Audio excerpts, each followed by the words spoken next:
Welcome, travelers, to High Fantasy. I'm Brett. I clapped and I shouldn't have clapped. You got me clapping. I need my herb pouch. Daddy's been paying for my salt. This I'm part of the poop patrol, ma'am. And I'm Emily. But I'm like, don't make the robots. Don't make the robots crunch. I would take Speak with Dinosaur in a second. I have beef with DC. It's a thing. It's a whole thing. Join us on our epic world-spanning adventures. Armed with only a bit of long-bottom leaf, we will delve into some of the most amazing worlds of imagination that have ever existed. Before we get into that, don't forget to check out our Patreon if you want to support the channel. And without further ado, let's get into it. You can clap. You can. Yay! Hello and welcome back to another episode of High Fantasy. I'm Brett. And I'm Emily. And today, first of all, we would like to give a huge shout out to our fantastic Patreon members. Thank you so much, Clancy Bloom, Enslaved by Fairies, and Minnie.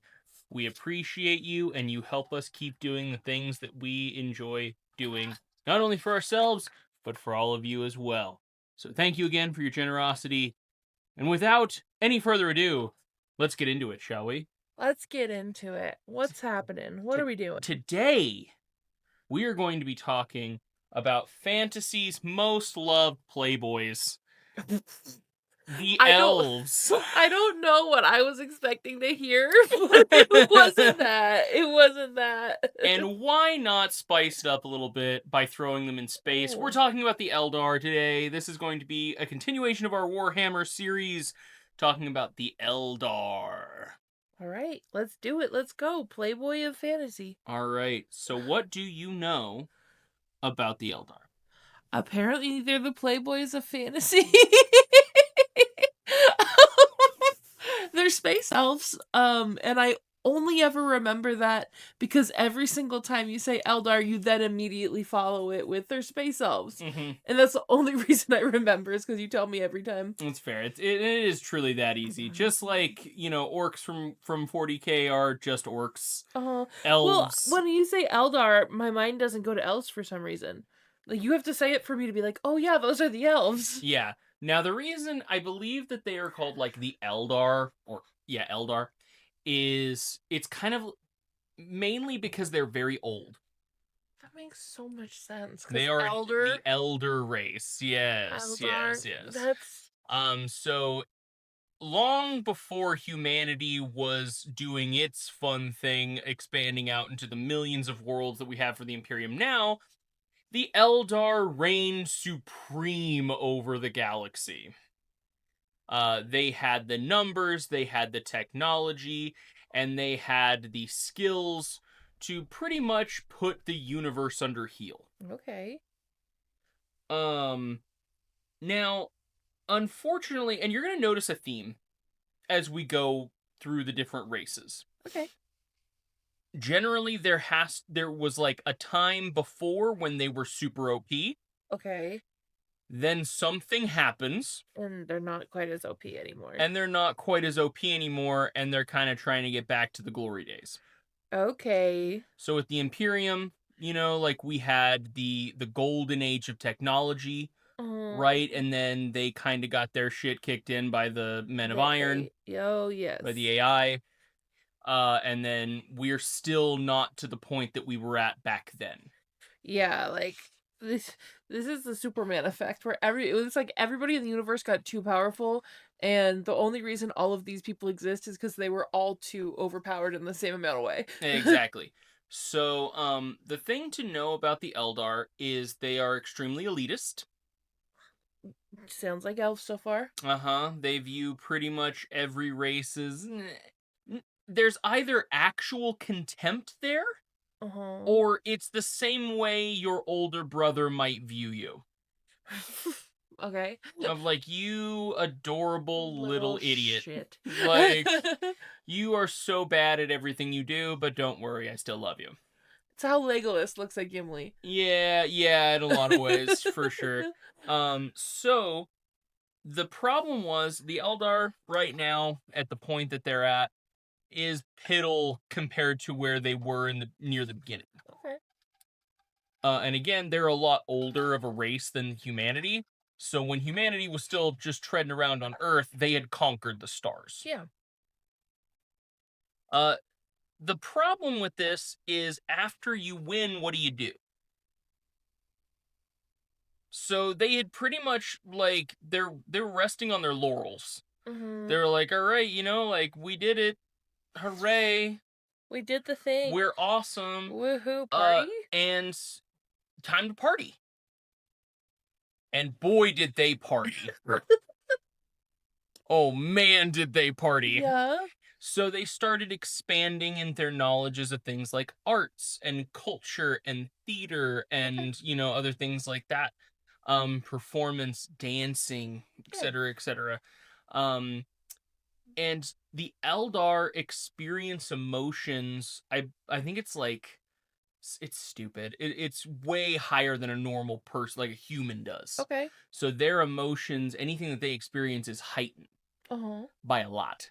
Okay. So if they're sad, they're real sad. If they're happy, they're real happy. Same with everything. So pleasure, excitement, pain, ecstasy, all this fun stuff. Well, it gets to be to the point that people aren't really enjoying just pleasure. Okay. So, like, oh, that was a really cool play. But what if there was what if there was an orgy going on during that play? That would have been cool, right? That would have been better. The audience is having an orgy, or is just happening Both. in the play? These are the guys who murder unalive Bone. Yep. The god into existence. God into existence. Yes. Okay. Yes. So, and then so there's always one step further, right? So what if there was an orgy going on during this play? Well, what if we were all doing coke while having that orgy while the play was going on? Well, what if, we were just doing some casual stabbing during this orgy while we were doing coke while we were at this play? We're gonna get so demonetized. Not that we... Coca-Cola, the soft drink. We're all drinking Coca-Cola. Everybody's drinking most Coca-Cola. Most Coca-Cola. While impaling each other, yes. In more ways than one. So, basically, their empire had gotten so big, and there were so many of them, that they didn't really have much else better to do than just kind of, stay at home and do each other. So, for the most part, this started getting crazy because it was never enough. Okay. There were always new levels of depravity to sink into. And I'm going to spare you the gory details of some of these depravities. Thank you. But needless to say, they were bad enough that they hit a peak of hedonism. And at this peak, they found Slaanesh. Okay. Now, when I say found, a chaos god is not birthed into existence lightly. No, it's a chaos god. Of course it's not birthed into existence lightly. It's a god. Emphasis on god. Yeah. So I don't remember exact numbers, but it was somewhere around the lines of 50% of their population all just snuff, let's say. At the same time, when Slaanesh is birthed into existence. Now, the crazy thing about Slaanesh is they have a hold over all Eldar's souls. So when an Eldar passes away, for any reason, their soul goes to Slaanesh in the void. And it's a big moment, because Slaanesh eats the souls and gains power. So in the initial birth, a lot of feeding happened because it was all of those souls, let's say 50% of the population of a space-faring, civilization that had basically conquered the stars. That's a lot of people. Yeah, if the Imperium has over 1 million planets and these people are still relevant in any ways, that's gotta be a lot of people. Yeah, it was a lot. So, because of this, they found out whenever they pass away, Slaanesh gets their soul. Okay. This is really bad. Yeah? And the scariest thing for an Eldar is to pass away. Why is it bad? Because they live for, like, ever if they can manage to not die, right? Yeah, remember how it's called Warhammer? I remember that. You don't gotta make me sound stupid. I remember it's Warhammer. So a lot of the Eldar are not exactly living their best life back in So they become the foot soldiers, basically? Or... No, because they hate Slaanesh. They dislike Slaanesh completely. They didn't mean to birth Slaanesh into existence, it just happened. And Slaanesh is the biggest disgrace on the Eldar race that has ever existed. So they don't like the god that they brought into existence. Accidentally with their debauchery. But do they still stand on their debauchery, or did they look at themselves after that and they're like, we need a change? Well, now we get into the two different factions of the Eldar. Oh. There are the Craft World Eldar. Okay. And there are the Dark Eldar, known as the Drakari. Okay. So the Craft World Eldar are like, oh my gosh, we did so many drugs, and this is the ugliest stepchild we could have possibly birthed from that. So they decided to themselves, they were like, okay, enough's enough. Guys, we gotta make a change. And they're like, no more of this. No more, like, debauchery. Mm-hmm. We're done. And the Dark Eldar are like, handsies. What are you talking about? You think I'm gonna go back to this? Like, you got a bunch of boomers. That's what you guys are. Here, dope. Yeah. Like, you're a bunch of this dude. You're a bunch of boomers. We gave birth to a party baby. Yeah. They still don't like the idea that their soul gets to go to Slaanesh, but we'll deal with that. We'll deal with that in a minute. So, basically, you have two factions now of the Eldar. That one of them is going around on these things called craft worlds, which are kind of like planet-sized spaceships. Okay. But think like a mothership, you know? Yeah. And that's like their whole colony of people, and they're going, you know, place to place with those. Mm-hmm. And then there is the Drakari, Okay. who are space pirates.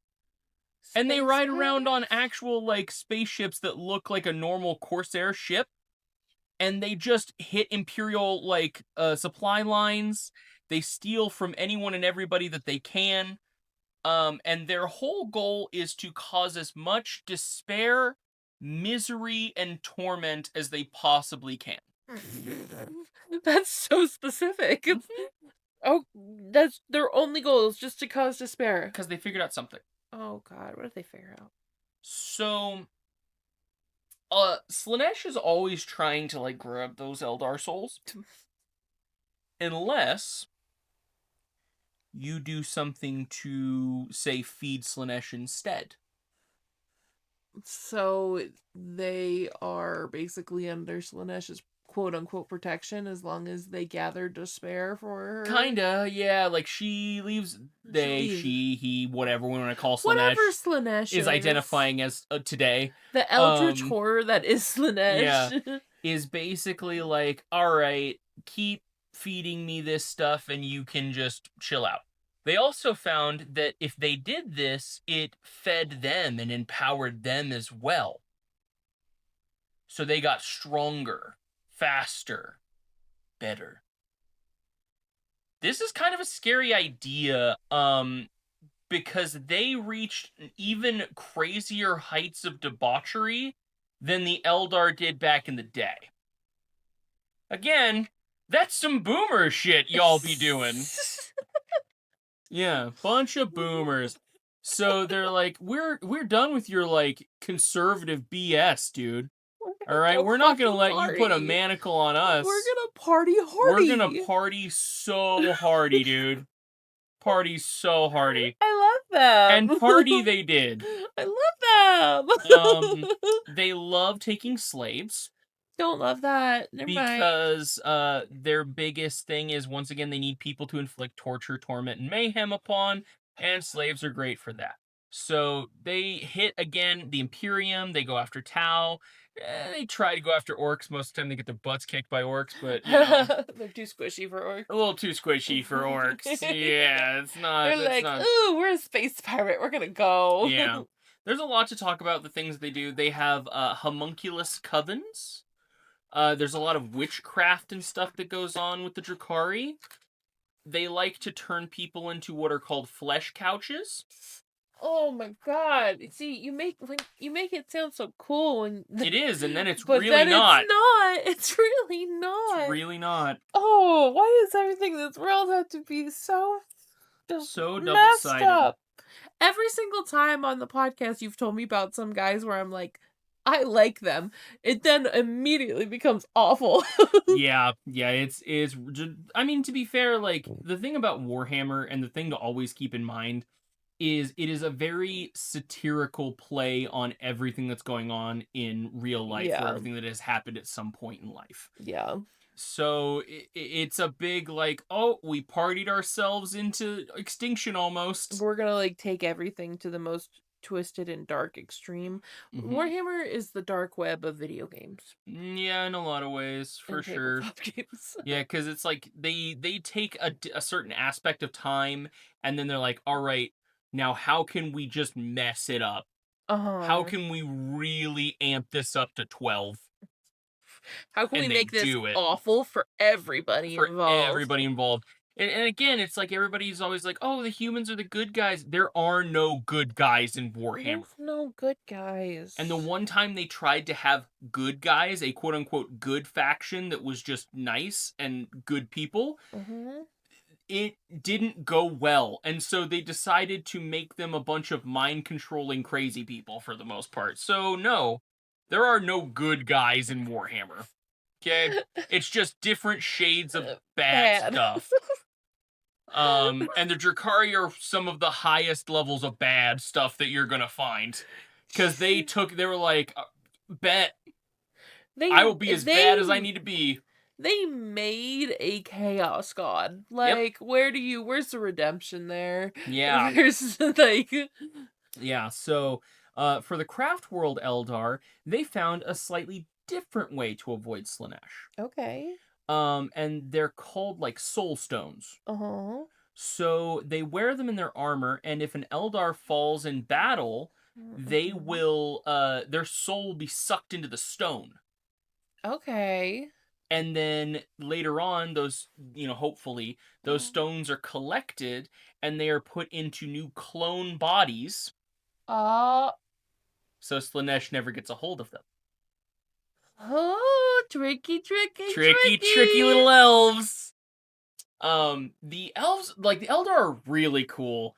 They have, like, the Craft World, in my opinion. The Drakari, I never really liked them that much. They're very interesting from a lore perspective. Them space pirates, and I really wanted to like them. They are hot space pirates, to be fair. Like, they wear leather. Like, hot space pirates. Except, again, they sit on chairs made out of people. So, but yes, I think that they are very cool. They, the Eldar have the ability to use something called Wraithbone. Okay. Which is a physical manifestation of the warp that they pull out and weave into materials. Okay. So it's kind of like from thin air I made a ship. Interesting, okay. And they have people called weavers. Who have the ability to reach into the warp and grab this stuff out and kind of like weave it into existence and create the shape and the feel of what they want. Okay. Now this gives them extremely durable and fast vehicles. Okay. That can do things that most other vehicles can't, like regenerate. Yeah, they can, like, if you leave a Wraithbone construct alone long enough, it can just regenerate itself. That's cool. And you know those little soul stones? Yeah. They love to power guns with those. Ooh, okay. So they'll come up with, like, different Wraithbone constructs, and then they'll put soul stones in them to power them, So it's kind of like the soul of that Eldar is powering that vehicle or powering that mech. That's cool. So you can kind of switch between things where it's like, I'm in Mhm. my body right now, but I could just be like, pop, and now I'm a cool ass car. Yeah, I'm a cool car. Or like we're gonna put, say, 20 of you in this gun and make a stupidly powerful cannon. That's cool. Like, stuff like that. Bitches are cannons. Bitches.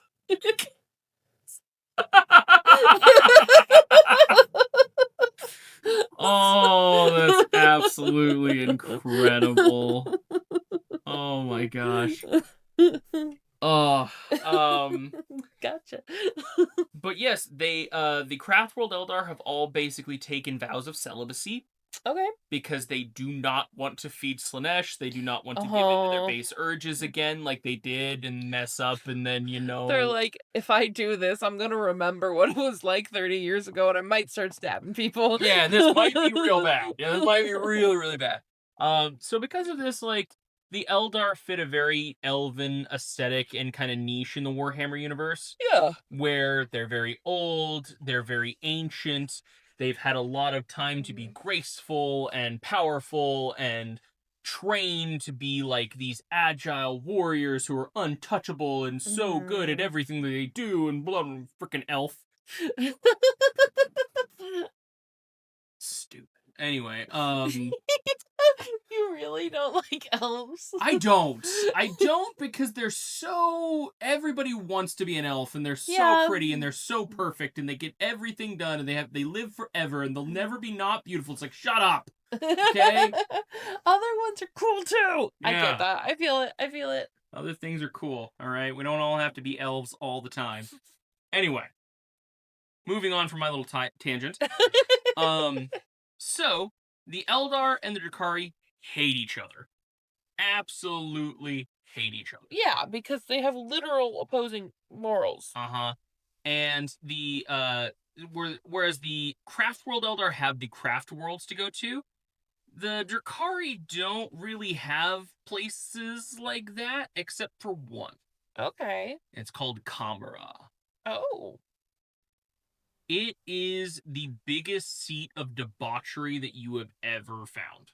Okay. It's like a pirate capital. Cool. The crazy thing about Kamara is anybody can go there. Like they'll deal with chaos. They'll deal with orcs. They'll deal with Imperium. They'll deal with anybody and everybody who comes to Kamara. Because why not? Yeah, it's like it's probably isn't a place you're going if you're, unless you know what you're doing. Oh yeah, you're more likely to get murdered in Kamara than anywhere else, really. Like, you're probably not going to get what you're coming for, and the Dark Eldar will definitely screw you over on a deal before they'll actually trade honestly with you. It's more of like the underground black market of the universe than it is like a place that most people find legit. Exactly. Yeah, it's like, I'm going to go here if I really need something and only if I'm in desperate need of it. And chances are I'll either, get murked while I'm here or I'm going to get screwed over in the deal and I'm not going to get the thing I came for anyway. So it's a last-ditch effort for some people.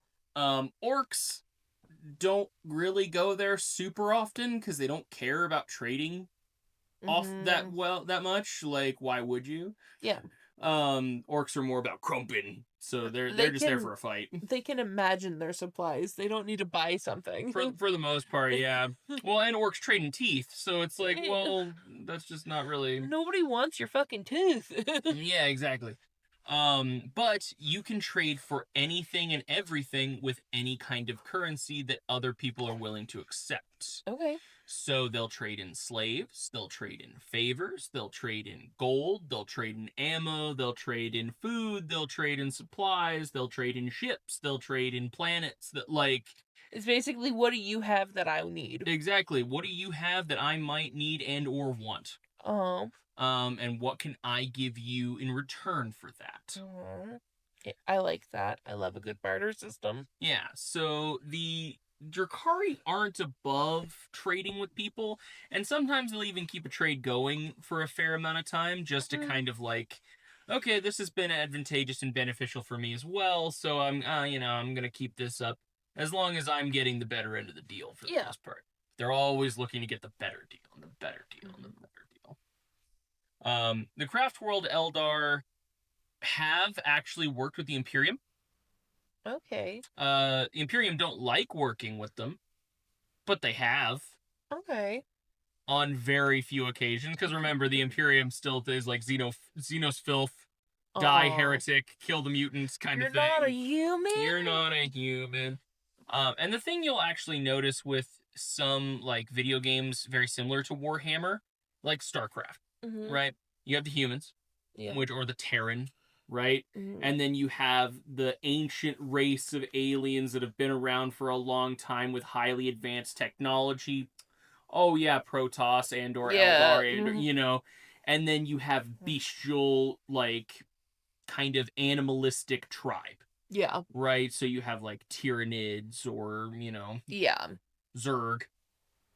That kind of feeling. So the Eldar were that for Warhammer. They are the older race that's been around for a long time. They got big beef with the Necrons. They do not like the Necrons because the Necrons are technically older than they are. And so where the Eldar are the like forerunners to the humans, the Necrons are the forerunners to the Eldar. So it was kind of like the Necrons are over here being like, yeah, like whatever, kiddo. And what are the Necrons again? I'm so sorry. Oh yeah, I forgot. Do I know this? Necrons are kind of space robots. Okay. Let's say it that way. You know what? There's plenty of time. We'll go into both. I like it. We have This time. This will be a two for people. All right. Necrons, go! So the Necrons started out as a kind of humanoid race a very, very, very, very long time ago. Okay. The problem was the planet that they were on was like super cancer. Oh. So most of the people on this planet didn't live past their like late 20s, early 30s. That tracks. Because you die from like radiation, poisoning, and sickness. Yeah. So cancerous growth, etc., etc. So they were reaching out, hoping to find someone or something that could help them. Okay. And they found the old gods. Which is kind of like the creators of a lot of stuff, for the most part. And these guys were like, yeah, sucks to suck. But later. Cool, okay. So they literally just pieced out, said we could help you, but we're not gonna, lol, later. Rude. Well, the old gods had gotten into a fight with these people called the Catan, the star gods. Okay. A long time ago. And the old gods ended up winning. The Catan were kind of scattered throughout, you know, space.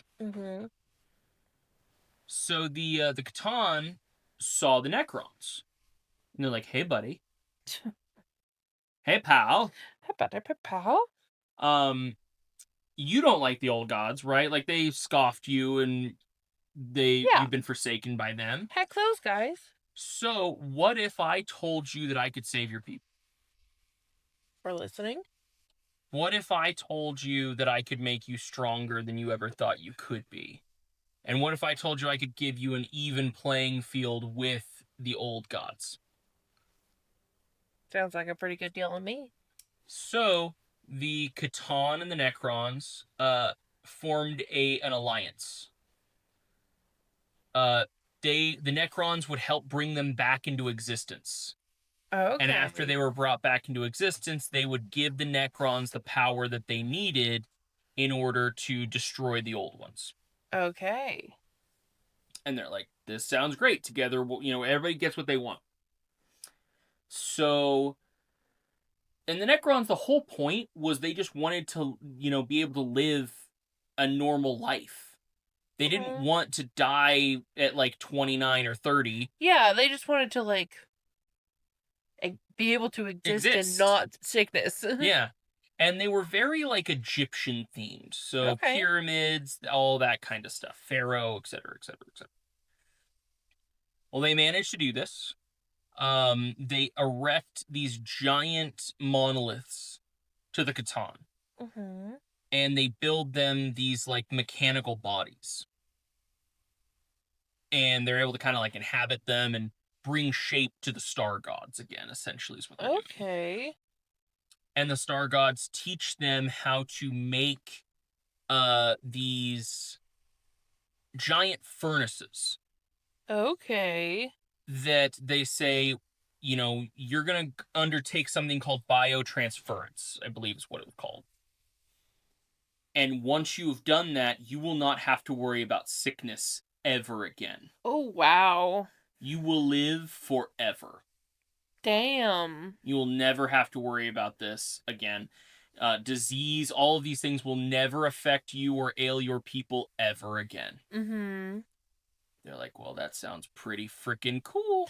Sounds like a pretty decent deal. Sounds pretty cool. So, they kind of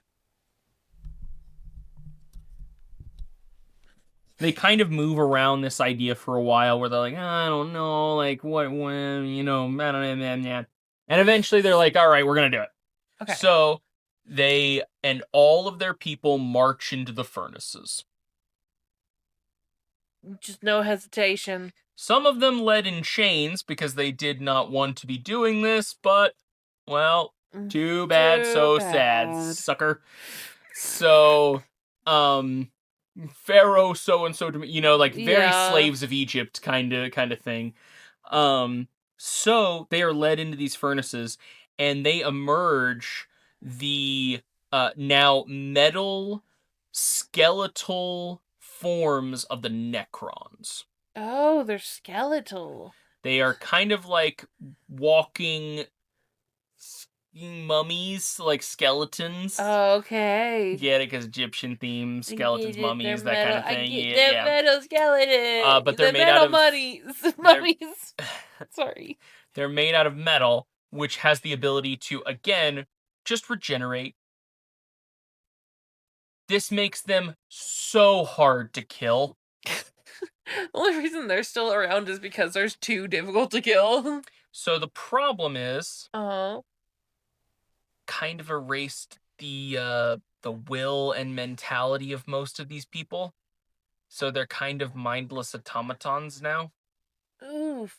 Except for the upper echelon Uh-huh. of people, because they had to remain conscious and sentient just to do stuff. Fair. And to command their armies and legions. Uh-huh. Well, they didn't like the Catan doing this. Because it's like, this isn't what you promised. And it's like, no, this is exactly what we promised. We told you that you would no longer be affected by disease. We told you that you would no longer be ailed by ailments or plague. You would no longer have to die of old age. And we delivered everything we said we would. There's always a loophole, kids. Read the fine print. Now, the Pharaoh's not super happy about this. He's called the Silent King. Uh-huh. Not super happy about this. Yeah. But there's something to be done still. Okay. They still got to stick it to the old gods. Uh-huh. Because they're the whole reason they're in this mess. If they had just helped them out to begin with, they would never have had to ally with the Catan. They would never have been subjugated to this terrible existence. So his people gave their souls to make this happen. He was not about to waste that chance. So to war we go, my brothers. Damn. And the Catan and the Necrons wage war against the old ones. Okay. Eventually, I don't know if we're ever told if they 100% manage to, like, hunt down every single one of them. Yeah. But they get most of them. And then the rest might, like, gone. yeah, there might be one kind of floating around that managed to run away, but they're all gone. Now, here's where things get interesting. After this is done, and the Catan are basically, like, having a great time, the Necrons are like, awesome, time for a coup. Yeah, why wouldn't you We at just that took point? down the old gods, dude. So using the new skeletal bodies and the plasma weapons that they were given, they rebel. destroying the Catan and blasting them into thousands and thousands of shards. They took them down. I mean, They destroyed their oppressors. they did that. Now here's the problem. They can't die. Mm-hmm. But they can't live either. Yeah. They're just armies. So, there's not a whole lot of them that even have any intelligence left anyway. Mm-hmm. So the Silent King makes a decision. We're going to go to sleep. He made these things called tomb worlds. Uh-huh. And he basically entombed his legions upon legions, and it is said legions upon legions of Necron warriors in these tomb worlds sleep until eventually I can find a way to reverse what happened. Oh. So, he finds a place in space that stops all sound. Okay. And he parks his giant, like, battleship out there. Uh-huh.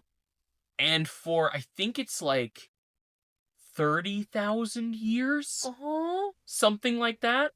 He waits. He waits in silence. This is why he's called the Silent King. He doesn't talk anymore, really. And that's his punishment. That is his exile. He's put himself out there because he doesn't really think he deserves to go to sleep, to wait, to find some kind of cure for his people. So he's like, I will wait here as the silent guardian to my people. And then eventually we will find some way to, like, reverse all of this. Oh. Because, he knows that there's probably not a way to do it, but who knows? You know, like, maybe there's some kind of god. Maybe they'll find somebody that can do it. But that is not right now, and time needs to advance, technology needs to advance. Who knows what you're going to find in 30,000 years? And he sees empires starting to rise, and he sees all of this stuff starting to kind of happen. Like, he knows about the Eldar, he knows that they've done some crazy stuff, but he doesn't really care. Because he's like, we've had our time, let them have theirs. Yeah. Like, we don't need to disturb them unless they disturb us. And they didn't. Really, so it's like, well, all right, they'll leave you alone. I believe the Eldar do find, like, a tomb world, and they're like, what the hell's going on here? And then the Necrons attack them because they're like, hey, those are mine. Those are mine. Not for you. Not for you. And so then there's, like, the Eldar have this big feud in their mind with the Necrons because they're like, oh, you attacked our people, and they're like, shut up. Like, backhands into the dirt. Now, there's one problem here as the Silent King sits on the edge of the universe, kind of waiting to see if for the cure. He starts to see these things. Oh God. They look a little bit like tentacles. Oh no. And he's like, what are those? What are those? What are those? So he's like, oh no, this is really bad. I've kind of just been staying on the corner over here, not really messing with anything, but if I don't intervene, any chance of my people being saved is probably boned. Yeah, like, we gotta do something. So, it's time to wake up the tomb worlds. Awaken my armies, my legions, to war once again. Oh, cool. Now... oh, I love it. And again, the rise, the fall, and then going back to where you need to be. There are happy middle ground of attainable. If there wasn't anything wrong with the Necrons, well, they'd be darn near unstoppable. Yeah. They've been asleep for a long time. Oh no, they haven't had maintenance done on them? They haven't really had maintenance done on them, and this caused some interesting problems. Oh, cool. So one of his generals I love this guy so much. I forget what his name is, but I love him. He doesn't acknowledge that he's not still human. Okay. So he still tries to eat food. Oh, buddy. And he still wants to throw, like, dinner parties. Uh-huh. And there's, like, a scene where they manage to kidnap, some, like, and by kidnap, I mean, there's a Primarch and some of his sons. And they're like, oh, yes, you must come aboard my ship. You will be my dinner guests. And he feeds them. And there's, like, some Dark Eldar or something there as well. And they're all just kind of like, what's going on? Like, they're being held against their will because these Necrons are very powerful. And they're kind of being forced into this weird little scenario where they get to eat. They're like, wait a second. Together. And he's got this bodyguard, who goes with him everywhere. Uh-huh. And he kind of just watches out for the old man. Is he another sentient one? He's another sentient one. And he's kind of just like, all right, you know, like, live out whatever fantasies or whatever that you want to. Like, I don't really care.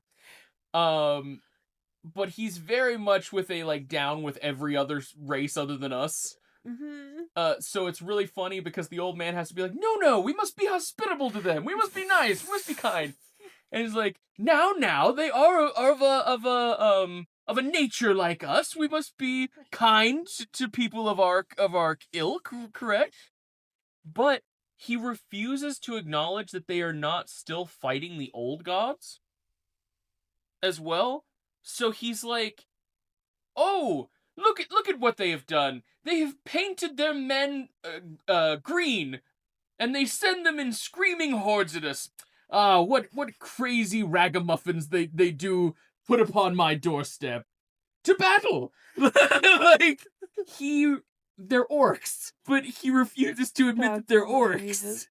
And he's like, oh, this group has tamed some wild animals. How interesting. Well, nonetheless, to victory, dear friends. And it's like, it's the Tyranids. Jeez. But he refuses to acknowledge it's Tyranids. But the funniest thing is, he is the best battlefield tactician that they have. So they're like, we can't let you just go back to sleep, Gramps. Yeah. Because he's really winning wars.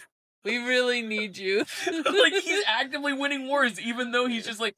But there's the idea that he might just be people. You think where he's just like, this is really funny, and I don't have much else to live for, so we're gonna just make everybody think I'm crazy. Because at one point, he's, like, musing to his bodyguard. Aww. And he's like, look at where we stand, you know? Like, we stand on the edge of this fleet. We have our men at our back. We have the view of the glorious stars in front of us, and nothing but victory ahead. Truly, like, we have many, many reasons to be thankful, don't we? And he's, like, basically kind of acknowledging the fact that they're not human, but they still have reasons to want to continue and go along and do stuff. And so there's this little, like, wink moment where his bodyguard's like, does he actually know that he's not human? Does he not? Like, what? But everything that he's saying is kind of, like, leading up to it sounding like he's trying to encourage the rest of the Necrons to still find hope. Oh, he's just doing it for everybody else. So it might be that he's literally just doing it for their benefit. That would be really cute. And to remind them what it's like to be human. I think he gets Mr. Whimsical of the night. It's very whimsical and cute, sir. Now, my favorite Necron is Trazen. Trazen the Infinite. Okay. He's the Collector. Because he loves to steal people and put them in stasis locks. This is my person. And put them in his little museum. Well, that's so creepy. And he sets them up like miniatures. He poses. And he even goes as far as to recreate battlefields and stuff. With people? With people. And he's very proud of his collection. That's insane. He's got a full, like, company of, Catachin guardsmen.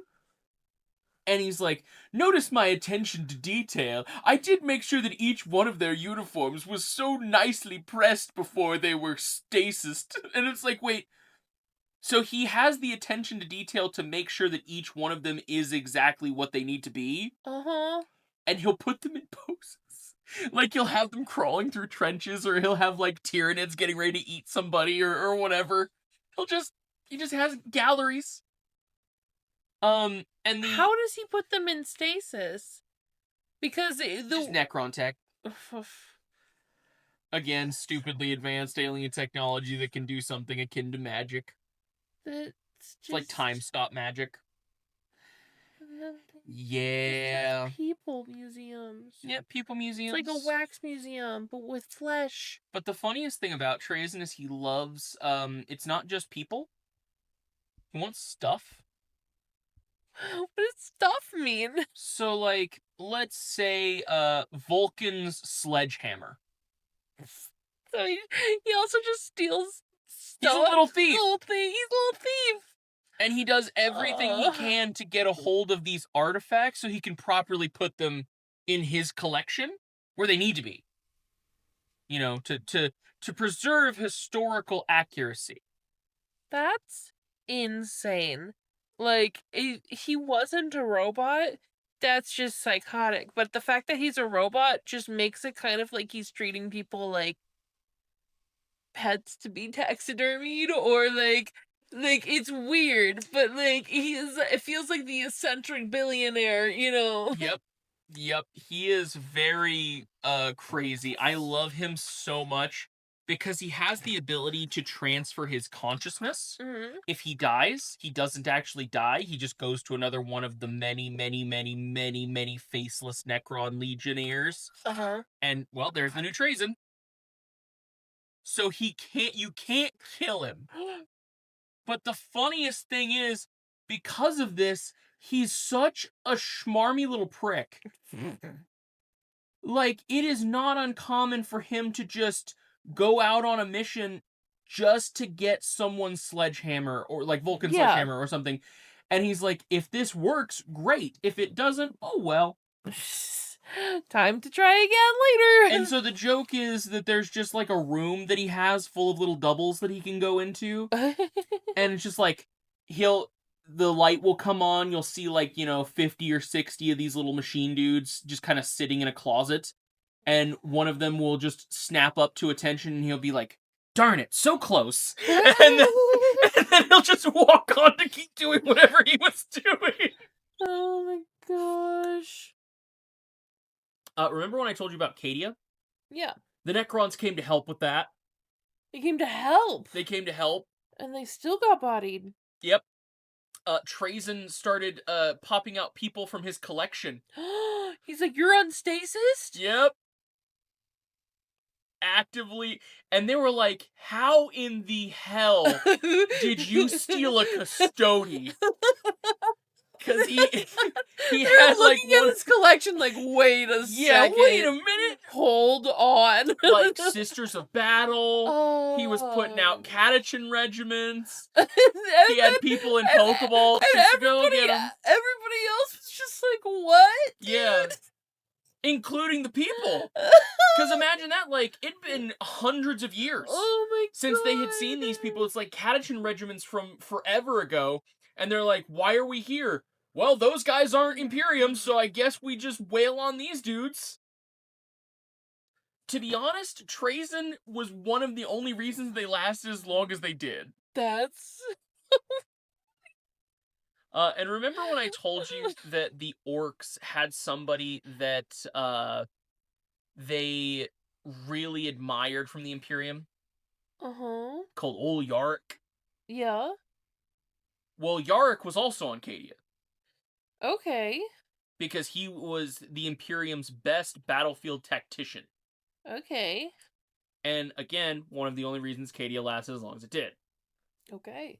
Well, in the battle, Yarrick gets grievously wounded. Oh, no. And he's basically laying there bleeding out. Uh-huh. And he sees this shadow. And a skeletal metal face over his that's just like, oh, don't worry. I've got just the place for you. Oh. Oh. So Jason Stoliar added to his collection after Cadia fell. He was like, ooh, another miniature for my collection. Yes, yes. I've heard stories about you. Yeah, I have.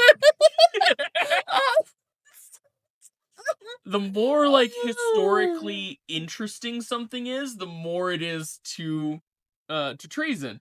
Where he's like, I have to have it. I have to.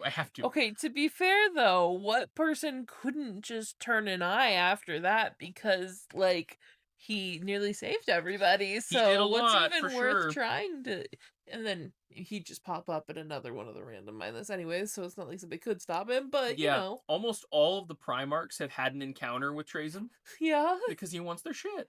Who has he gotten anybody? Is important? I think at one point he did manage to steal like the Khan's weapon. Okay. The Khan is another Primarch. Uh-huh. But I don't think he kept it for long. Okay, like the guy came back and he's like, "Give me my freaking shit." Yeah, like you son of a. Yep, yeah, it was definitely. But he's just such a cheeky little bastard. Like That's so funny. he's a little thief. It's so wrong, but it's so. You know what? It's pretty whimsical. Pretty whimsical. But if we're talking about people of interest, we should also talk about Yvraine. Okay. Yvraine is now a lot of people in the Warhammer 40k fan group will have shipped Yvraine and Gilliman. Oh, okay. Who are those people? Yvraine is she used to be, remember how I told you like they had witches, like cults? Yeah. And cabals in the Dark Eldar? Yeah. Well, she was like the head of one of those. Okay. So she's Dark Eldar. She was. What is she now? Now she's working with the Imperium. Oh, interesting. And she gave them information that allowed them to bring back Gilliman, who was a Primarch who they kind of had on life support. Oh, okay. Because he got his just shit wrecked. Okay. But they're like, well, you know, he's dad. Yeah. So we got to keep him alive. So he is the founder of the Ultramarines. Okay. Basically the largest chapter of Space Marines and the ones that you'll play if you were to get a starter set of Space Marines just in a pre-done box, it would be Ultramarines. Okay. They have the most books written about them. They have the most like glory and fanfare to them. The Ultramarines are like exactly that. They're called blueberries and Boy Scouts. There's exactly what you would think of after coming after the main character chapter. Marines, yeah, is exactly what they are. Now because of this, a lot of people freaking hate Ultramarines because they're just so basic. Because they're like, I just stop. Like we've heard so much about them. I don't care. They are so white bread. So basically, this used to be Dark Eldar came and was like, hey, here's information on saving. Why did she give them the information? Because she has visions. Okay. And basically she's saying, like, in this vision, we need this to happen or else everything kind of falls apart. Okay. So she's like, this is more than just me. Uh-huh. This is more than your xenophobia. This is more than all of this. We all need to work together or else our existence is in trouble. Uh-huh. And so they're like, well, we're not going to do that. We're like, you're a stupid Xenos piece of filth. And if you get anywhere near our father, we will shoot you dead. And she was like, okay, fine. But yeah, so she told them this. They were like, go kick rocks. Not happening. Mm. And then as she's like telling them this, of course they get attacked and there's this big thing and they're like, okay, well, we've got to try her way of doing it or else. So there's this guy, his name's Belisarius Call. He's kind of like the Imperium's mad genius. Okay. And it's a big, like, I promise I'm not inventing, but he's definitely inventing, and that's Yeah. heresy. And he's like, I definitely don't use AI, and he's got so much AI. But, You know. he's their mad scientist. So he manages to get Gilliman's life support taken off. Oh, shit. Because that's what she said had to happen. He had to die so that he could be reborn and live again. So basically, she just went behind their backs and was like, "You're gonna, if I can't convince these guys, I can convince you." Yep. And he was like, sound logic. So Gilliman comes up, just starts wrecking house. Aww. Because, he is still a Primarch. Yeah. And he's like, and everybody at this point is basically crowning him the new king of the Imperium. Oh, shit. Because he was kind of the closest to Daddy that they had. And Gilliman is like, I hate this. I hate all of this. Because the thing is, he hasn't been around. He hasn't been around for 10,000 years. Because the Horus Heresy started in 30k. So basically, he is a long time out of the running. Now here's the crazy thing. Remember when I said, like, the Horus Heresy and a lot of things changed? And I also told you that the Emperor was very like, hey, don't worship gods because that's kind of cringy. He didn't want to be revered as a god. Like, the Emperor did not want people to see him as that. But they do. And so when Gilliman, like, went under, the Imperium was very different than it is now 10,000 years later. Yeah. So he comes out and he sees all kinds of crazy stuff, right? Where it's like you have priests that are praying to the Omnissiah and they're like, also his dad is a skeleton on a throne. Right? He's like what happened to the excuse me? Emperor? Like, and there's a whole, like, religious group of women who are praising his father's name and performing miracles and heresy to him. Because he's like, what are you doing? Like, he never wanted any of this. Like, what's going on? So Gilliman, and especially, like, Saint Celestine, the actual angel of the Emperor, like, the Archangel of the Emperor, and he's just like, what the hell is going on? Like, I hate all this. But Yvraine is still there, so people like to ship them together because they're like, oh, like, Yvraine and Gilliman would be such a cute couple. And it's like, no, don't. This is not the world to be doing this in, people. Don't. But because of her, essentially, Gilliman was able to come back to life. Okay. And so now we have another Primarch there. But she is a pretty prominent Eldar figure for that reason. Yeah. And she kind of works with the craft world for the most part now. Because the other people are like, that was not cool what you did. But she also works with the Dark Eldar. Because she's like, we all need to be working together to make this happen. Because if we don't, again, a lot of people have speculated that she's talking about the Tyranids. Because they're like, if we don't come together as, like, a unified force, the Nids are going to eat us. And then we're just boned, okay? Might not happen today, might not happen tomorrow, but if we don't do something now... It's just like people have the fan theory that Ghazghkull Thraka absolutely loves Yarick. Not loves him in, like, a romantic way. Yeah. But people were like, why didn't, Ghazghkull, like, create a Wa to go save Yarick once Trazyn stole him? It's like, he doesn't care that much. Like, what? They're not actually friends, dude. Like, I think they're friends. That's the fandom idea, but that's not actual reality. It's like, okay, it's funny to think that, I think they would be friends. I think they would be friends. So yeah, do you have any questions about the Necrons or the Eldar that I didn't go over and or answer for you in this? I don't think so. One? Any characters? What was the most interesting character for you? Yarick is pretty fun. It steals all the people. No, Trazyn. I don't see. You can't ask me character names. I've only known these people for like half an hour, babe. I'm too high. I'm too high for high fantasy right now. Oh my goodness. No, I can't remember a new person's name on the best days. I've only known these characters for half an hour. I can't remember which names go with which stories. Fair. So there are, obviously, and again, I've said this multiple times, there's so many things we could go into about Eldar, all the different branches of Eldar, like all the different branches of the Drakari, their homeworlds, their, practices, etc., etc. Same thing with the Necrons, is I think it's a big thing of, like, we could talk about the Necrons forever. Books and books and books. That's what I'm going to say. Every time people, I think about this, it's like there are books and books of content about these people. So there's always more to talk about, always more to, like, discuss. But I think that was a pretty good overview of the Eldar and the Necrons. So, heck yeah. I think this turned out pretty well. Next episode, I think we're going to do orcs. I love it. Because the orcs, and maybe if there's time, the Tau as well.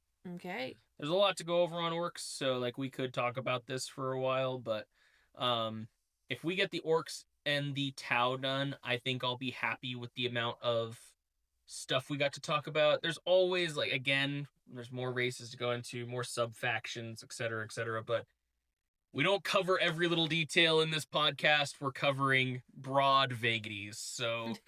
Our specialty. In a 5-episode long mini-series of Warhammer, there's only so much I can do, okay? Adept is Ridiculous had hundreds of episodes about this, alright? If you want more, go there or ask us, and we'll do a specific one. But, yes, with that, I think that's gonna call it for us. So thank you so much for listening. Thank you so much for being here with us. If you like what we do and you'd like to support us in a more personal way, please do go over and check out our Patreon, where our $10 members get exclusive access to voting rights for our podcast, correct? So it's voting rights for the podcast. There's early access to long-form videos over there. Early access to the podcast. How much earlier? A whole darn week. A whole week earlier? Wow, is that for people who pay, like, a lot of money? Or no, this is how much money is it? It's $5. It's only $5? $5 a month? Beautiful. That's 4 episodes a whole week earlier. Wow, that's incredible. Plus, there's other stuff over there. I don't know what it is. Also, do check out Emily's cookbook that's going to be coming out, the Copper Spoon Chronicles, available on Barnes & Noble, Amazon, and wherever you buy books. There's going to be some dude in Tibet that has, like, a local bookstore and going to be like, it's not here, what the heck? Like, every time we say wherever books are sold, I'm like, I don't think there's going to be a copy in every bookstore ever. Just Google it. Yes. It's a lot of places where you can get books, okay? There are a lot of places where you can get books. But yes, the Copper Spoon Chronicles, a story/cookbook depicting Cobb Copperspoon's early adventuring days with her adventuring party. So yes, if you're interested in that, want to go check that out, there will be links everywhere in the description, I'm sure. There's links in the places and they lead to the stuff. Nailing it. Destroying it. If you're interested in Emily's tavern content, also go check out Instagram and TikTok, where it is the Copper Spoon Inn and Tavern over there for all kinds of delicious, yummy foodstuffs. Oh, we're also going to be going to Ruby City. Rose City. It's Emerald City, and then it just makes me think gemstones, and I'm like, okay, red gemstone. Yes, no, it's Rose City Comic-Con for 2025. This might be coming out after we've already gone to Rose City Comic-Con. This is probably going to be coming out after we've gone to Rose City Comic-Con, but yes, we will be at Rose City Comic-Con. So hope to see you all there. Yeah, and if it... Boobaloo Blue is a great time. Yeah. It's a great time. It was a great All right, we're done. All right, goodbye everyone. Goodbye, merry travelers. Turn it off.